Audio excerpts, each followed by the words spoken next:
আসসালামু আলাইকুম, স্বাগত জানাচ্ছি আরটিভির সন্ধ্যার সংবাদে। পুরোটা সংবাদে আপনাদের সাথে রয়েছি আমি নুসরাত সুজানা এবং আমি ফাহমিদা সালাম। বিএনপি চেয়ারম্যান তারেক রহমান বলেছেন, বিএনপি ক্ষমতায় আসলে উন্নত বিশ্বের সঙ্গে তাল মিলিয়ে শিক্ষা ব্যবস্থায় ব্যাপক পরিবর্তন আনা হবে। জানান, অনলাইন সহ বিভিন্ন মাধ্যমে নারীদের সাইবার বুলিং প্রতিরোধ সহ তাদের সুরক্ষা নিশ্চিতে নানা পরিকল্পনা রয়েছে। গুলশানে বিচারপতি শাহাবুদ্দিন পার্কে আমার ভাবনায় বাংলাদেশ একান্ত আলাপে এসব কথা বলেন তারেক রহমান। আরও জানাচ্ছেন শামীম চৌধুরী। বিএনপির উদ্যোগে আয়োজিত আমার ভাবনায় বাংলাদেশ জাতীয় রিল মেকিং প্রতিযোগিতায় বিজয়ীদের সঙ্গে একান্ত আলাপের উদ্দেশ্যে অনুষ্ঠিত হয় meet and greet with Tarique Rahman. কন্যা ব্যারিস্টার জাইমা রহমানকে সঙ্গে নিয়ে প্রতিযোগিতায় বিজয়ীদের সঙ্গে মত বিনিময় করেন তিনি। রাজধানীর গুলশানে বিচারপতি শাহাবুদ্দিন পার্কে অনুষ্ঠানে তারেক রহমানের সঙ্গে দেখা করতে পেরে উচ্ছ্বাস প্রকাশ করেন বিজয়ীরা। খুবই এক্সাইটেড লাগছে। আসলে আমি যেটা করেছিলাম আমার ভাবনায় বাংলাদেশ, আমাদের সাথে তিনি অনেক আপনভাবে কথা বলেছে। আলাপে উঠে আসে দেশ এবং দেশের মানুষের জন্য তারেক রহমানের সুদূর প্রসারী পরিকল্পনা। বিজয়ীরাও বিএনপি চেয়ারম্যানের কাছে প্রকাশ করেন দেশ নিয়ে তাদের ভাবনা। সে সময় বিজয়ীদের সঙ্গে শিশুদের মোবাইলে আসক্তি কিভাবে প্রতিকার করা যায় সেই বিষয়ে কথা বলেন জাইমা রহমান।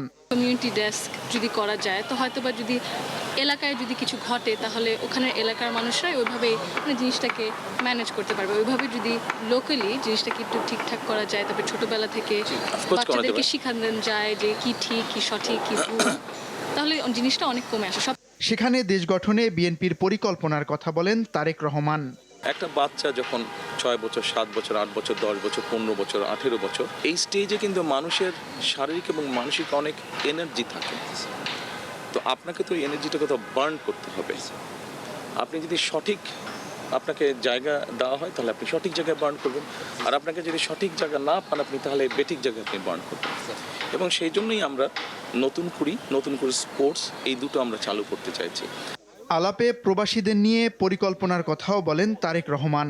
যে যারা প্রবাসী, যারা রেমিটেন্স পাঠাচ্ছে, এবং আমরা যদি গভর্নমেন্ট থেকে যদি এরকম করা যায় যে যারা সে অফিসিয়াল, অবশ্যই অফিসিয়াল চ্যানেলে সাচ অ্যামাউন্টের আপনার একটা রেমিটেন্স যদি বছরে পাঠায় বা 5 বছরে পাঠায় বা 3 বছরে পাঠায়, হয়তো তাদের আমরা একটা ইনসেন্টিভ রাখতে পারি, একটা আপনার retirement sort of benefit sort of আমরা কিছু রাখতে পারি, এরকম কিছু আমরা চিন্তা করতে পারি। বাট মেট্রো রেল মেইনটেনেন্স ও পরিবহন খরচ যাত্রীদের জন্য ব্যয়বহুল জানিয়ে তারেক রহমান বলেন, বিএনপির পরিকল্পনায় মনোরেল প্রকল্প বাস্তবায়ন হলে খরচ কমে আসবে। ঢাকা সবগুলো এরিয়াকে কানেক্ট করতে পারি মনোরেল দিয়ে, যদি সেটা খরচ কম হয়, খরচ কম হলে ন্যাচারালি ওগুলাতে যারা ট্রাভেল করবেন তাদের খরচও কমে যাবে। শামীম চৌধুরী, আরটিভি, ঢাকা। দীর্ঘ 21 বছর পর আজ নির্বাচনী প্রচারণায় চট্টগ্রাম ও কুমিল্লা যাচ্ছেন বিএনপি চেয়ারম্যান তারেক রহমান। তার আগমন ঘিরে উচ্ছ্বসিত স্থানীয় নেতাকর্মীরা। নেওয়া হয়েছে ব্যাপক প্রস্তুতি। আইনশৃঙ্খলা পরিস্থিতি স্বাভাবিক রাখতে তৎপর রয়েছে প্রশাসন। প্রতিনিধিদের পাঠানো তথ্যচিত্রে আরও জানাচ্ছেন আব্দুল হামিদ। 21 বসন্ত পর বন্দরনগরী চট্টগ্রামের মাটিতে পা রাখছেন বিএনপি চেয়ারম্যান তারেক রহমান। সকালে হোটেল রেডিসনে আয়োজিত একটি পলিসি ডায়ালগে অংশ নিয়ে বেলা 11টায় জেলার ঐতিহাসিক পলোগ্রাউন্ড ময়দানে জনসমাবেশে বক্তব্য দেবেন তিনি। তারেক রহমানের সরাসরি উপস্থিতিকে ঘিরে নগর জুড়ে বইছে উৎসবের আমেজ। সমাবেশ স্থল নগরীর প্রধান সড়কগুলো ছেয়ে গেছে মাইক, ব্যানার আর ফেস্টুনে। আগামী দিনের চট্টগ্রাম কি হবে, উন্নয়নের অবকাঠামো কি হবে, সেই বিষয়গুলো শোনার জন্য, জানার জন্য মানুষের মাঝে একটা আগ্রহ সৃষ্টি হয়েছে। তারেক জিয়া চট্টগ্রাম আসছে, আমাদের খুশির সীমা নাই। এখন থেকে পুরো চট্টগ্রাম একটা রব ভাব। চট্টগ্রামবাসী অধীর আগ্রহে বসে আছে আমাদের নেতাকে বরণ করার জন্য।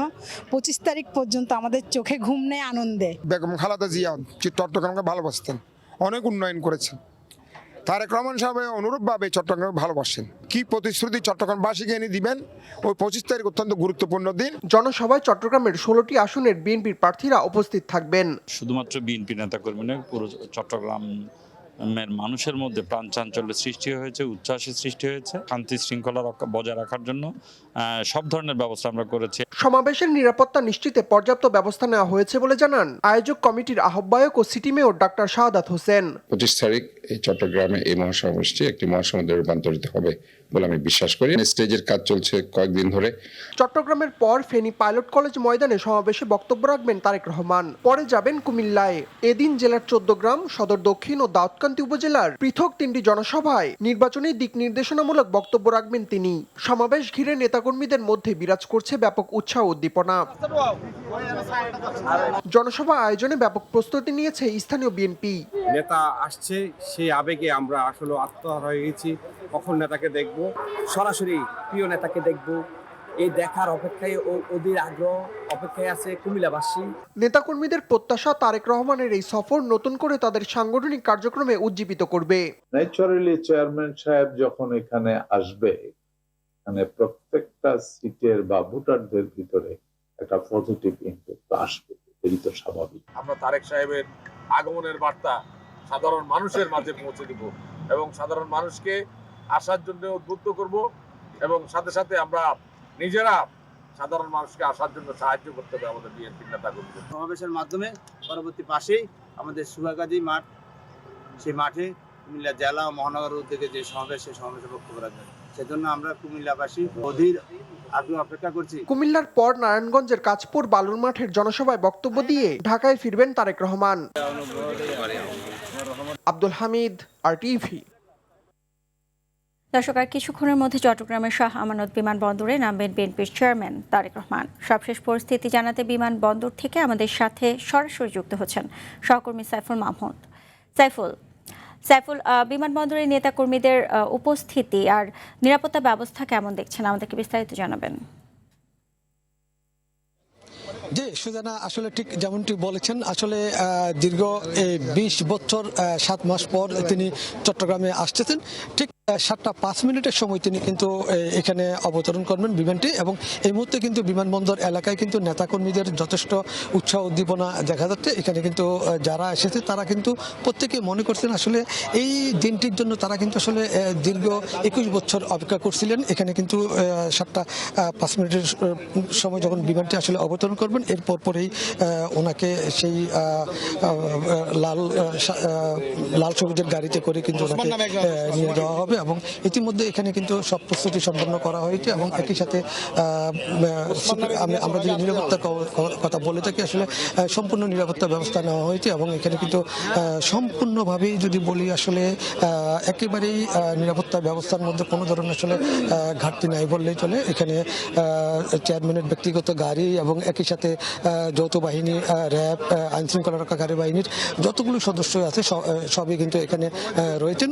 কোনো ধরনের কমতি নেই। আসলে যেহেতু দীর্ঘ 20 বছর 7 মাস পরে তিনি চট্টগ্রামে আসতেছেন, তাই কিন্তু নেতাকর্মীদের মাঝে কিন্তু একটু উৎসাহ উদ্দীপনা কিন্তু অন্যরকম ভাবে দেখা দিয়েছে। এবং যেই বিমানবন্দর থেকে যে সড়ক দিয়ে যাবে, সেই সড়কের দুই পাশে কিন্তু ইতিমধ্যে নেতাকর্মীরা কিন্তু আসলে জড়ো হয়েছেন ওনাকে উৎসাহ দেওয়ার জন্য। এবং তিনি কিন্তু চট্টগ্রাম এলিভেট এক্সপ্রেসওয়ে যেটি আছে সেটা দিয়ে কিন্তু তিনি সরাসরি হোটেলে চলে যাবেন, এবং ইতিমধ্যে ওনাকে রিসিভ করার জন্য কেন্দ্রীয় নেতারা এবং একই সাথে চট্টগ্রামের 16টি আসনের এমপি প্রার্থী যারা রয়েছেন তারা প্রত্যেকেই কিন্তু ভিআইপি গেট দিয়ে প্রবেশ করেছেন, এবং তিনি নামার সাথে সাথেই ওনাকে কিন্তু রিসিভ করবেন। রিসিভ পরে কিন্তু আসলে নিয়ে যাওয়া হবে। আমরা একটু দেখানোর চেষ্টা করছি বাইরে, বিমানবন্দরের বাইরে যে দৃশ্য সেটি কিন্তু আপনাদেরকে একটু দেখানোর চেষ্টা করছি। এখানে কিন্তু আসলে যারা যে নেতাকর্মীরা রয়েছে তারা কিন্তু আসলে বিপুল উৎসাহ উদ্দীপনার মধ্যে দিয়ে কিন্তু অপেক্ষা করছেন আসলে কবে তাদের সেই প্রিয় নেতা কিন্তু নামবে, সেটার জন্য তারা কিন্তু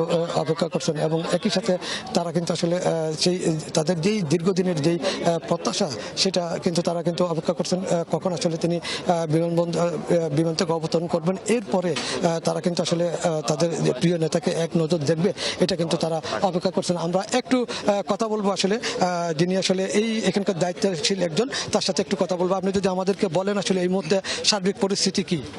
ধন্যবাদ। আপনারা জানেন যে আগামী দিন প্রায় 21 বছর পরে আমাদের দলের চেয়ারম্যান তারেক রহমান চট্টগ্রামে আসছে। সেই সাথে উনি আসার যেই খবরে উৎসব মুখর পরিবেশ একটা তৈরি হয়েছে, শুধু এটা আমাদের নেতাকর্মীদের মধ্যে নয়, সাধারণ জনগণের মধ্যেও। এখানে আসলে নিরাপত্তার কারণে সবাইকে এখানে এন্ট্রেন্সটা দেয়নি। এখানে উনি আজকে এখান থেকে গিয়ে হোটেলে অবস্থান করবেন এবং কালকে সর্বোপরি সবাই আপনারা সমুদ্র দেখতে পাবেন পলো গ্রাউন্ডের ঐতিহাসিক মাঠে। আমরা একটু কথা বলবো সালাউদ্দিন আহমেদের সাথে, যিনি আসলে এই মাত্র এসেছেন। আমরা একটু ওনার সাথে আসলে একটু কথা বলার একটু চেষ্টা করছি, ওনার সাথে একটু কথা বলবো। আমরা লাইভে আছি, যদি বলেন আসলে আজকের কেমন? আজকের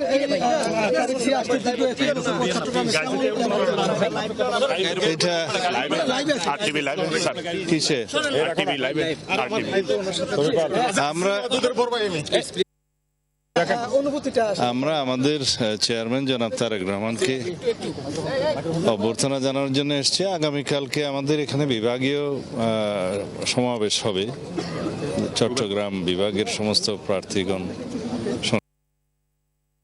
থাকবেন, জেলা পর্যায়ের নেতৃবৃন্দ, প্রেসিডেন্ট সেক্রেটারি তারা থাকবেন, আমরা উপস্থিত থাকব।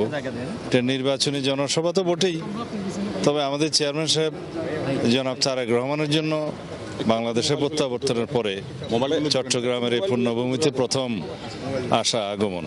তো এই হিসেবে আমাদের অনুভূতি কেমন হতে পারে আপনারাই কল্পনা করুন।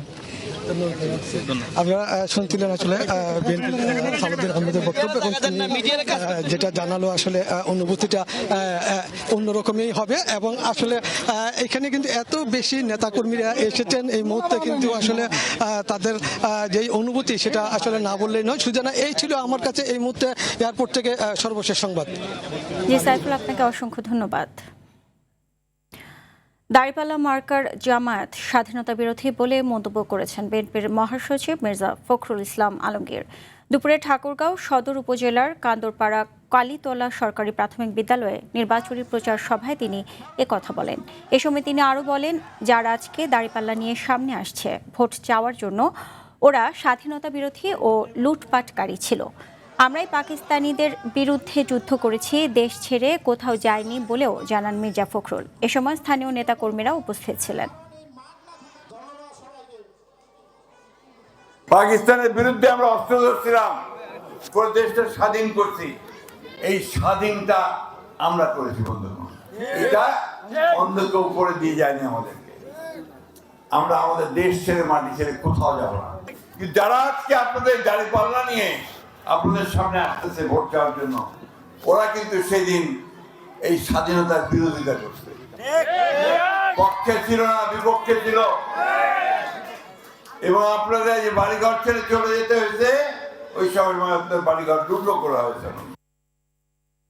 বিএনপি চেয়ারম্যান তারেক রহমানের বিরুদ্ধে করা এনসিপির আচরণবিধি লঙ্ঘনের অভিযোগ সম্পূর্ণ মিথ্যে বলে মন্তব্য করেছেন দলের সিনিয়র যুগ্ম মহাসচিব রুহুল কবির রিজভী। বলেন, এটি হাইপার প্রোপাগান্ডার অংশ। শনিবার রাজধানী বনানী কবরস্থানে আরাফাত রহমান কোকোর মৃত্যুবার্ষিকীতে কবর জিয়ারত শেষে এসব কথা বলেন তিনি। হাসান মাহমুদের রিপোর্ট। শনিবার সকালে রাজধানীর বনানী কবরস্থানে আরাফাত রহমান কোকোর মৃত্যুবার্ষিকীতে তার কবর জিয়ারত করেন বিএনপির সিনিয়র যুগ্ম মহাসচিব রুহুল কবির রিজভী। এ সময় তিনি বলেন, তারেক রহমানের নেতৃত্ব গুণে ও বক্তব্যে ঈর্ষান্বিত হয়ে প্রতিপক্ষরা জনগণের মাঝে বিভ্রান্তি ছড়াচ্ছে। আর আওয়ামী লীগ সরকার আমলে নির্যাতনের কারণে আরাফাত রহমান কোকোর মৃত্যু হয়েছে বলে দাবি করেন তিনি। এটি একটি পরিকল্পিত হাইপার প্রোপাগান্ডার অংশ।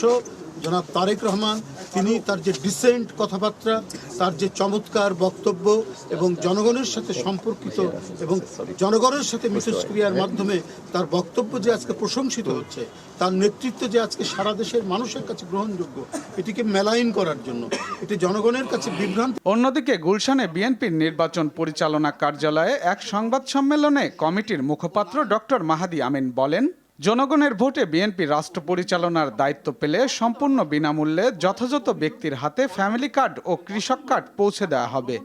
একটি প্রতারক চক্র বিতর্ক সৃষ্টির লক্ষ্যে ফ্যামিলি কার্ড ও কৃষক কার্ড দেওয়ার নামে কিছু কিছু জায়গায় টাকা চাচ্ছে। বিএনপি যদি জনগণের ভোটে রাষ্ট্র পরিচালনার দায়িত্ব পায়, ইনশাল্লাহ তখন সম্পূর্ণ বিনামূল্যে এবং যথাযথ ব্যক্তিদের হাতে রাষ্ট্রীয় উদ্যোগে এই কার্ডগুলো পৌঁছে দেওয়া হবে। বিএনপি চেয়ারম্যান তারেক রহমানের নির্বাচনী কর্মসূচি প্রসঙ্গে তিনি বলেন, নির্বাচনী প্রচারণায় শনিবার সন্ধ্যায় বিমানযোগে চট্টগ্রামে যাচ্ছেন তারেক রহমান। রোববার সকালে স্থানীয় একটি হোটেলে বিভিন্ন বিশ্ববিদ্যালয়ের ৩০০ জন শিক্ষার্থীদের নিয়ে ইউথ পলিসি টকে অংশ নেবেন তিনি। বিভিন্ন বিষয়ে বিএনপির পলিসি নিয়ে আলোচনা করবেন। পরে চট্টগ্রাম পোলো গ্রাউন্ড মাঠে নির্বাচনী সমাবেশে বক্তব্য রাখবেন তারেক রহমান। চট্টগ্রাম পোলো গ্রাউন্ড মাঠে আয়োজিত নির্বাচনী সমাবেশে অংশগ্রহণ করবেন। হাসান মাহমুদ, RTV, ঢাকা। শহীদ প্রেসিডেন্ট জিয়াউর রহমান ও প্রয়াত সাবেক প্রধানমন্ত্রী খালেদা জিয়ার ছোট ছেলে আরাফাত রহমান কোকোর 11তম মৃত্যুবার্ষিকী উপলক্ষে দোয়া ও মিলাদ মাহফিলের আয়োজন করে বিএনপি। বিকেলে গুলশানে বিএনপি চেয়ারম্যানের রাজনৈতিক কার্যালয়ে আরাফাত রহমান কোকোর আত্মার শান্তি ও পরিবারের সুস্থতা কামনায় মোনাজাত করা হয়। বিএনপি চেয়ারম্যান তারেক রহমান সহ স্থায়ী কমিটির সদস্য ও বিভিন্ন পর্যায়ের নেতাকর্মীরা এতে অংশ নেন।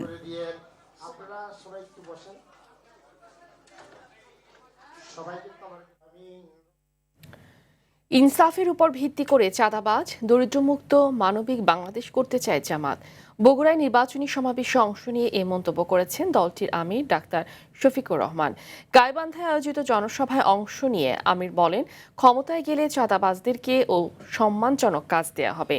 তিনি আরও বলেন, আমরা যুবকদের বেকার ভাতা নয়, দক্ষ হিসেবে গড়ে তুলতে চাই। সকালে রংপুরে শহীদ আবু সাঈদের কবর জিয়ারত করে নির্বাচনী প্রচার শুরু করেন তিনি। প্রতিনিধিদের পাঠানো তথ্যচিত্র আরও জানাচ্ছেন আব্দুল হামিদ। 12 ফেব্রুয়ারির নির্বাচনকে সামনে রেখে প্রচারে ব্যস্ত সময় পার করছেন জামায়াতের আমির ডাক্তার শফিকুর রহমান। সকালে রংপুরের পীরগঞ্জ উপজেলার জাফরপাড়া গ্রামে 24-এর গণ অভ্যুত্থানে শহীদ আবু সাঈদের কবর জিয়ারত করে তৃতীয় দিনের নির্বাচনী প্রচারণা শুরু করেন তিনি। এ সময় তিনি বলেন, দেশের চরম বিপদের সময় আমরা দেশে ছিলাম, আগামীতেও থাকব। অন্যদের মতো দেশ ছেড়ে পালিয়ে যাব না। এই দেশের মাটিকে আমরা ভালোবাসি, এই জন্য চরম বিপদের সময় আমরা দেশে ছিলাম। আল্লাহ এখন আমাদেরকে মেহেরবানি করে দেশে রেখেছেন। কথা দিচ্ছি, আগামীতে পরিবেশ যাই হোক, আল্লাহ তাআলা আপনাদের সাথেই আমাদেরকে রাখবেন ইনশাআল্লাহ। আমরা দেশ ছেড়ে অন্য কোনো জায়গায় ঠিকানা খুঁজব না। এরপর গাইবান্ধার পলাশবাড়িতে 10 দলীয় নির্বাচনী ঐক্য আয়োজিত জনসভায় অংশ নিয়ে আমির বলেন, চাঁদাবাজদেরকেও সম্মানজনক কাজ দেওয়া হবে। তোমাদের মা বাপকে কেউ চাঁদাবাজের মা বাপ আর বলবে না, তোমার স্ত্রীকে কেউ চাঁদাবাজের স্ত্রী বলে খুঁটা দেবে না। আর মাঝে মাঝে মানুষের জালে বন্দী হয়ে তোমাদেরকে বিপদে পড়তে হবে না। তোমরাও সম্মানের সাথে বসবাস করবা ইনশাআল্লাহ। এইভাবে প্রত্যেকটা হাতে কাজ তুলে দিয়ে সম্মানের হাত বানাতে চাই। পরে বগুড়ার মোকমতলায় এক পথসভায় বক্তব্য রাখেন ডাক্তার শফিকুর। এরপর শহরের আলতাফুন্নেসা খেলার মাঠে এক সমাবেশে যোগ দিয়ে একটি দল 10 টাকা কেজি দরে চাল দেওয়ার কথা বলে জনগণের সঙ্গে ধোঁকাবাজি করছে। একদল তারা সরকারে আসার আগে 10 টাকা দরে চালের কথা বলেছিলেন। আপনারা 10 টাকা দামে কে কে এখন চাল কিনেন? একটা হাত নাই। তার মানে কি এই সমস্ত নবাব, এই সমস্ত ধোঁকা দেওয়া হয়েছিল বগুড়ার শেরপুরের পথসভায় বক্তব্য দেন আমির। সিরাজগঞ্জে 2টি জনসভায় অংশ নিয়ে পাবনার সমাবেশে বক্তব্য দেবেন তিনি। আব্দুল হামিদ, RTV। ত্রয়োদশ সংসদ নির্বাচন সামনে রেখে জমে উঠেছে নির্বাচনী প্রচার। সকাল থেকেই রাজধানীতে ভোটারদের মন জয় করতে মাঠে নেমেছেন বিএনপি, জামায়াত সহ বিভিন্ন দলের প্রার্থীরা। গণসংযোগে করেন ঢাকা 11 আসনের প্রার্থী ও জাতীয় নাগরিক পার্টির আহ্বায়ক নাহিদ ইসলাম। ভোট ও দোয়া চেয়ে তিনি বলেন, নির্বাচন কমিশন নিরপেক্ষ আচরণ না করলে ব্যবস্থা নেবেন তারা। নিজ এলাকার মানুষের উন্নয়নের প্রতিশ্রুতি দিয়েছেন ঢাকা 16 আসনে বিএনপির প্রার্থী আমিনুল হক। আরও জানাচ্ছেন এআর বাদল। 13তম জাতীয় সংসদ নির্বাচনকে সামনে রেখে জমে উঠেছে নির্বাচনী প্রচার। ঢাকার অলিগলি আর বস্তিতে ভোটারদের দোয়া আর ভোট চাইতে চষে বেড়াচ্ছেন প্রার্থীরা। ঢাকা 11 আসনে বিএনপি মনোনীত প্রার্থী হাতিরঝিল এলাকায় প্রচার চালিয়েছেন পিঠা উৎসবের মধ্য দিয়ে। নির্বাচন আসলে অনেকে দাঁড়াবে, সকালে মিলেমিশে একটা সৌহার্দ্যপূর্ণ পরিবেশে, আনন্দঘন পরিবেশে আমরা নির্বাচন করব। যেই বিজয় হবে তার সাথে মিলে আমরা কাজ করব। একই আসনে ভাটারা এলাকায় প্রচার চালান এনসিপির প্রার্থী নাহিদ ইসলাম। এ সময় ভোট চাইতে বাড়ি বাড়ি যান তিনি। একটা নীরব সমর্থক তারা রয়েছে আমাদের পক্ষে, যারা 12ই ফেব্রুয়ারি মূলত রায় দেবে তাদের ভোটের মাধ্যমে, যদি ভোটটা সুষ্ঠুভাবে দিতে পারে। ঢাকা 16 আসনে মিরপুর 7-এ বস্তিতে প্রচার চালিয়েছেন আমিনুল হক। এ সময় বস্তি পুনর্বাসন সহ নানান প্রতিশ্রুতি দেন তিনি। আমরা এই মানুষগুলোর কাছে আমরা প্রাথমিক স্বাস্থ্য সেবা পৌঁছে দিতে চাই বিনামূল্যে, এবং আমাদের এই এলাকায় আমরা জিরো টলারেন্স নীতি গ্রহণ করে মাদক, আমাদের চাঁদাবাজি থেকে আমরা এই এলাকাকে মুক্ত করব ইনশাল্লাহ। ঢাকা 6 আসনের প্রার্থীও নিজ এলাকার ভোটারদের সাথে জনসংযোগ করেন। বলেন, ভোটাররা যেসব সমস্যাকে প্রাধান্য দিবেন, জয়ী হলে আগে সেগুলো সমাধান করবেন তিনি। সরকার গঠন করতে পারি, অবশ্যই ওনাদের গ্যাসের সমস্যাটি আমরা অগ্রাধিকার দিয়ে সমাধানের জন্য চেষ্টা করব। রাস্তাঘাট একেবারে রক্ষণাবেক্ষণের অভাবে ভেঙে চুরে চুরমার হয়ে গিয়েছে, তো আমরা ওনাদেরকে আশ্বস্ত করেছি যে আমরা ডে 1 থেকে এই সকল বিষয়গুলো আমরা অগ্রাধিকার ভিত্তিতে আমরা সমাধানের জন্য চেষ্টা করব। ঢাকা 13 আসনে স্বামী ববি হাজ্জাজের পক্ষে শ্যামলী এলাকায় প্রচার চালিয়েছেন স্ত্রী সিনিয়র আইনজীবী ব্যারিস্টার রাশনা ইমাম। আমরা কাজ করে যাচ্ছি, শুধু প্রতিশ্রুতি দিচ্ছি না, এবং আমরা বিপুল ভোটে জয়ী হব, এটাই আমাদের বিশ্বাস। আর বাদল, RTV, ঢাকা। নির্বাচনী প্রচারণার সংবাদ সংগ্রহে এই মুহূর্তে ঢাকা 15-এর শেওড়াপাড়া এলাকায় আছেন সহকর্মী GM মাহমুদ। সরাসরি যুক্ত হচ্ছেন আমাদের সাথে মাহমুদ। নির্বাচনী প্রচারণা তো জমে উঠেছে, একটা উৎসব মুখর পরিবেশ বিরাজ করছে সবার মাঝে। তো প্রার্থীরা কি ধরনের প্রতিশ্রুতি দিচ্ছেন এবং সাধারণ মানুষের তাদের কাছে প্রত্যাশা কেমন, বিস্তারিত জানাবেন।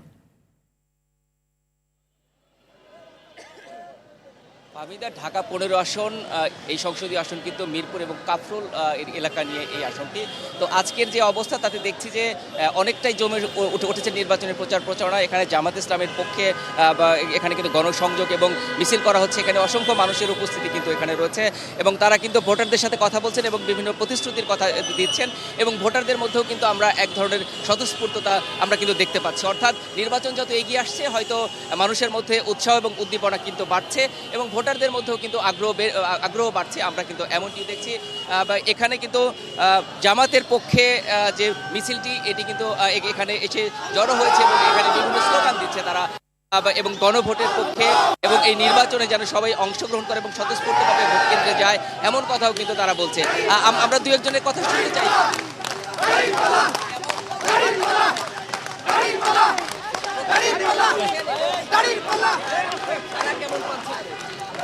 জি আলহামদুলিল্লাহ, আমরা গত 22 তারিখ থেকে নির্বাচন কমিশনের বিধিনিষেধকে মান্য করে আমরা ডোর টু ডোর এবং ব্যক্তি পর্যায়ে আমরা সর্বত্র সবার সাথে গণসংযোগ করে যাচ্ছি। আমরা আশা করছি অত্র এলাকাবাসী যে স্বতঃস্ফূর্ততা দেখাচ্ছে, তারা ডাক্তার শফিকুর রহমানকে তাদের আত্মারাত্ম হিসেবে, তাদের পরিবারের একজন হিসেবে গ্রহণ করে তারা দাঁড়িপাল্লায় ভোট দেওয়ার জন্য সদা প্রস্তুত রয়েছে। এবং আমরা বিশ্বাস করি আগামী 12 তারিখ অত্র এলাকার ঢাকা 15 আসনের ভোটারদের প্রত্যক্ষ ভোটের মাধ্যমে ডাক্তার শফিকুর রহমান বিপুল ভোটে জয় হবেন ইনশাআল্লাহ। এবং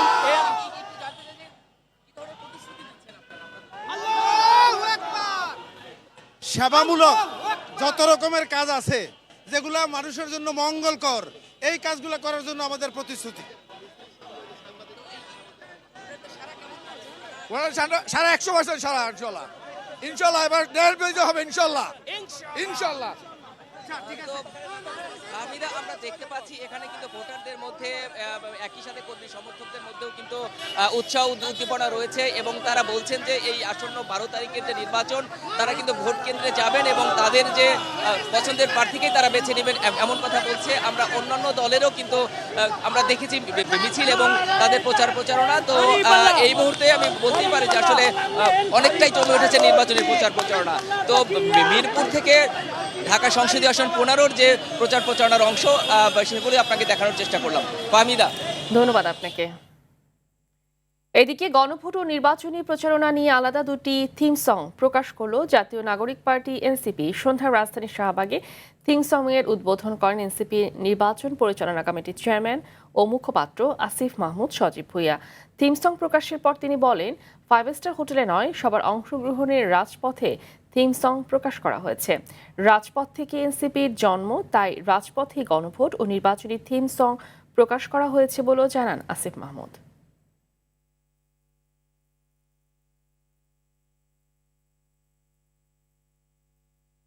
নির্বাচনে কোনো কোনো আসনে জয় পরাজয়ে পোস্টাল ব্যালট মূল ফ্যাক্টর হয়ে উঠতে পারে। এজন্য রাজনৈতিক দলগুলো পোস্টাল ব্যালটকে বেশ গুরুত্ব দিচ্ছে। বিএনপি চেয়ারম্যানের উপদেষ্টা সৈয়দ মোয়াজ্জেম হোসেন আলাল বলেন, পোস্টাল ব্যালটের প্রভাব কোনো অংশেই কম নয়। রাষ্ট্রবিজ্ঞানী ডক্টর কাজী মাহবুবুর রহমান বলেন, এবার জয় পরাজয়ে ভূমিকা রাখবে পোস্টাল ব্যালট। খান আলমিনের রিপোর্টে দেখুন বিস্তারিত।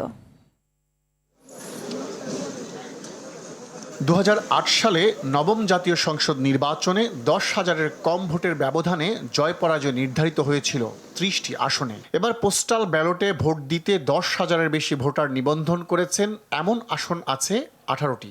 একটি ছাড়া সবকটি আসনই চট্টগ্রাম বিভাগে।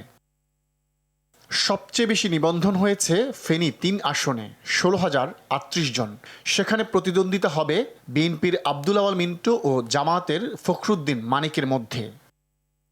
10,000-এর বেশি ভোটার নিবন্ধন করেছেন কুমিল্লা 4, 5, 6, 9, 10 ও 11, নোয়াখালী 1, 3, 4 ও 5, ফেনী 1, 2 ও 3, লক্ষ্মীপুর 2, চাঁদপুর 5, চট্টগ্রাম 15, কক্সবাজার 3 এবং সিলেট 1 আসনে। এছাড়া 5,000 থেকে শুরু করে 10,000-এর কম ভোটার নিবন্ধন করেছেন এমন আসন আছে 97টি। সবচেয়ে কম 1,544 জন ভোটার নিবন্ধন করেছেন বাগেরহাট 3 আসনে।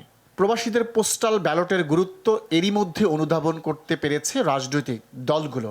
কিছু আসনে এই ভোট ফলাফল নির্ধারণের নিয়ামক হয়ে উঠতে পারে বলে ধারণা বিএনপির নির্বাচন পরিচালনা কমিটির সদস্য ও চেয়ারম্যানের উপদেষ্টা সৈয়দ মোয়াজ্জেম হোসেন আলালের। ভোটার যারা তারা তো শুধু নিজেরা ভোট দেবেন এমনটা না, প্রবাসীদের অনেকের পাঠানো রেমিটেন্সের উপরে তার পরিবারের এখানে অন্ন বস্ত্র বাসস্থান যোগায়। ওনারা যদি কোনোটা বায়াসড হয়ে এদেরকে বলেন তাহলে সেটাও তো একটা প্রভাব পড়বে। সুতরাং এই প্রভাবটা কিন্তু খুব ছোট না। রাষ্ট্রবিজ্ঞানীদের দৃষ্টিতেও কিছু কিছু আসনে পোস্টাল ব্যালট গুরুত্বপূর্ণ ফ্যাক্টর হয়ে দেখা দিতে পারে। একজন নাগরিকের ভোট ইম্পর্টেন্ট, এটা তো ভোটের সেন্স। আর আপনি যদি মনে করেন যে না, জয় পরাজয় নির্ধারণ করার ক্ষেত্রে অবশ্যই জয় পরাজয় নির্ধারণ করতে ভূমিকা রাখবে, তাহলে তো ঘরে ঘরে প্রতিটা ভোটারের কাছে প্রার্থী পৌঁছতো না। প্রার্থী যেহেতু প্রতিটা ভোটারকে ইম্পর্টেন্স দেয়, সেখানে 5,000 ভোট তো অনেক ভোট, 2,000 ভোট তো অনেক ভোট। তারপরে শুধুমাত্র কি 2,000 পোস্টাল ভোটেই ইম্পর্টেন্ট? এই 2,000 পোস্টাল ভোটের সাথে বাংলাদেশে তাদের আত্মীয়স্বজন জড়িত আছে না? কোনো আসনে পোস্টাল ভোটের কারণে জয় পরাজয় নির্ধারণ হলে সংশ্লিষ্ট প্রার্থীরা একে প্রশ্নবিদ্ধ করতে পারে বলে আশঙ্কা বিশ্লেষকদের। খান আলামিন, RTV, ঢাকা। জাতীয় নির্বাচনে দেশকে অস্থিতিশীল করতে আন্ডারওয়ার্ল্ড সক্রিয় হওয়ার চেষ্টা করলে কঠোরভাবে নিয়ন্ত্রণ করা হবে বলে জানালে ডিএমপির অতিরিক্ত পুলিশ কমিশনার শফিকুল ইসলাম। স্বেচ্ছাসেবক দলের নেতা মুসাব্বির হত্যার ঘটনায় অন্যতম শুটার রহিমকে গ্রেফতারের পর সংবাদ সম্মেলনে এমন কথা বলেন ডিবি প্রধান। পুলিশ বলছে রাজনৈতিক কারণ নয়, চাঁদাবাজি আর দখলদারির জন্যই খুন হয়েছেন মুসাব্বির। জড়িত ছিল আন্ডারওয়ার্ল্ডের সন্ত্রাসী দাদা বিনাশ। শাকিবুর রহমানের রিপোর্ট, জানাচ্ছেন সাদিয়া কানিজ। 7 জানুয়ারি গুলি করে হত্যা করা হয় স্বেচ্ছাসেবক দল নেতা মুসাব্বিরকে। হত্যার পর থেকেই আলোচনায় ছিল রাজনৈতিক কোন্দলে এই হত্যাকাণ্ড। তবে একে একে আসামি গ্রেপ্তারের পর সামনে আসতে থাকে কাউরান বাজারের চাঁদাবাজি আর দখলদারিত্বের বিষয়। সকালে ডিএমপি মিডিয়া সেন্টারে সংবাদ সম্মেলনে মহানগর গোয়েন্দা পুলিশের অতিরিক্ত কমিশনার শফিকুল ইসলাম জানান, কাউরান বাজারে 8 থেকে 9টি চাঁদাবাজ গ্রুপ সক্রিয় আছে।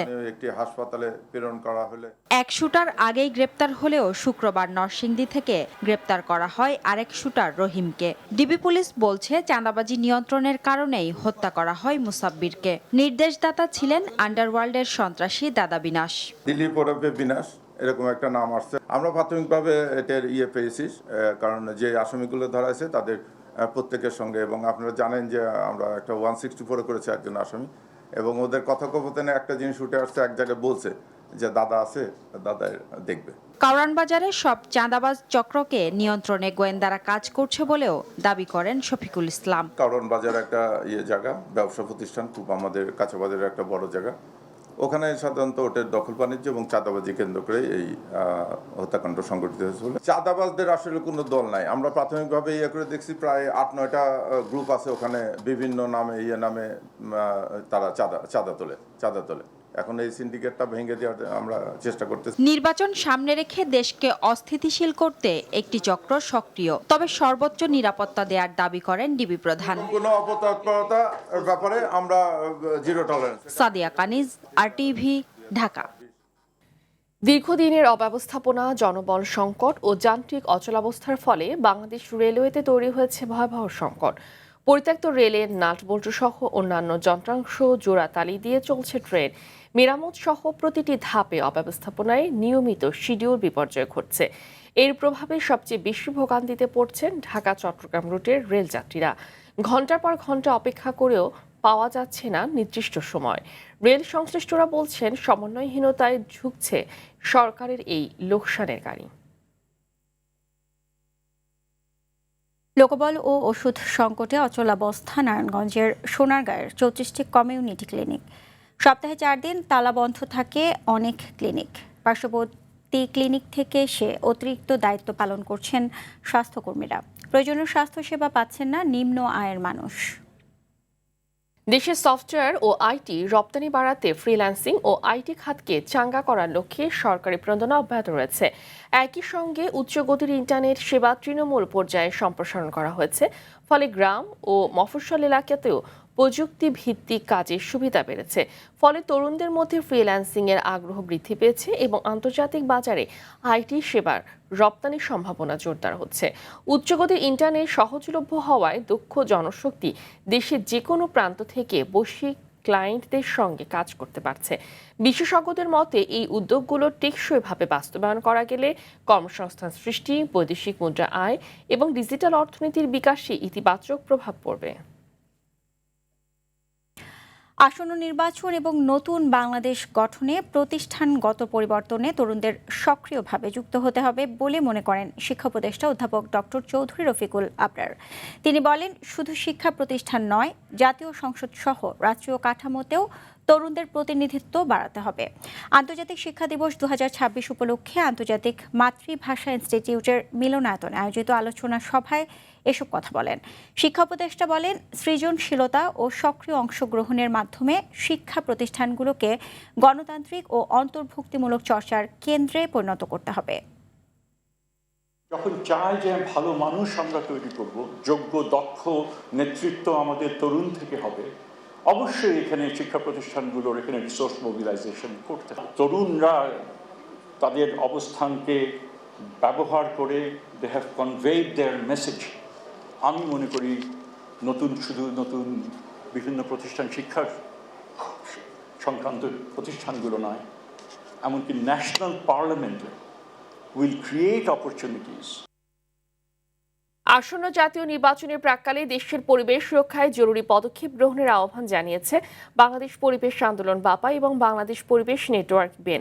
শনিবার ঢাকা রিপোর্টার্স ইউনিটিতে এক যৌথ বিবৃতিতে তারা জানায়, বায়ু দূষণ, কঠিন ও তরল বর্জ্য ব্যবস্থাপনা ব্যর্থতা, নদী দখল ও দূষণ, জলাবদ্ধতা, উপকূল ক্ষয়, বন উজাড় এবং অপরিকল্পিত নগরায়নের কারণে দেশের পরিবেশ ভয়াবহ সংকটে পড়েছে।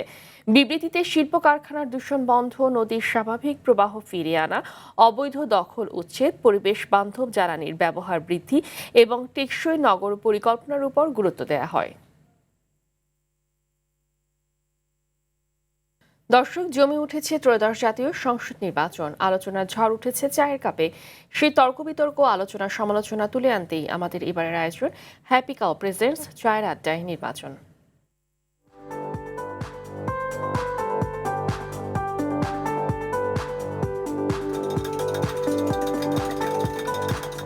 দর্শক, হ্যাপি কাউ চায়ের আড্ডায় নির্বাচন এ পর্বে আমি আব্দুল কুদ্দুস চঞ্চল আছি আপনাদের সাথে।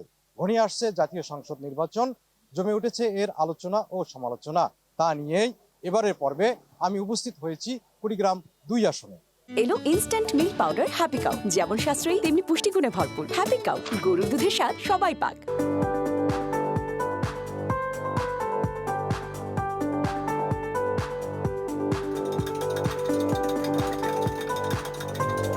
ভোটারদের উপস্থিতি মাঠ পর্যায়ে কেমন, প্রশাসনের নিরপেক্ষতা, তারপরে হলো নির্বাচন আচরণবিধি প্রার্থীরা কিভাবে মেনে চলছে সেটি যেমন আছে, তেমনিভাবে দায়িত্বশীল সাংবাদিকতা, গণমাধ্যমের স্বাধীনতার ব্যাপারটি, সেগুলো মিলে ভোটের দিন এবং ভোটের পরের যে পরিবেশটি কেমন হবে সেটি নিয়েই বোঝা যাবে যে নির্বাচনটি সুস্থ হলো কিনা। এবার আশা করব যে এমনভাবে সরকার একটা ভোট দেবে আমরা সাধারণ লোকজন ভোট দিয়ে শান্তি পাই এবং যে প্রার্থীটা পাবো সেই প্রার্থীটা যেন আমাদের পাশাপাশি থাকে। চরাঞ্চলে যেন কমিউনিটি ক্লিনিক থাকে, তারা যেন স্বাস্থ্যসেবার মানটা ভালো পায় এবং শিক্ষার হার যেন বেড়ে যায়। বিগত আসলে ভোট নিতে গিয়ে অনেক দুর্নীতি হয়েছে, সামনে নির্বাচনে যাতে এরকমটি না হয় এই প্রত্যাশা কামনা করছি। দর্শক, হ্যাপি কাউ চায়ের আড্ডা নির্বাচন আজ এ পর্যন্তই। ভালো থাকুন, সুস্থ থাকুন, আর নির্বাচনী সকল বার্তা পেতে RTVর সঙ্গে থাকুন।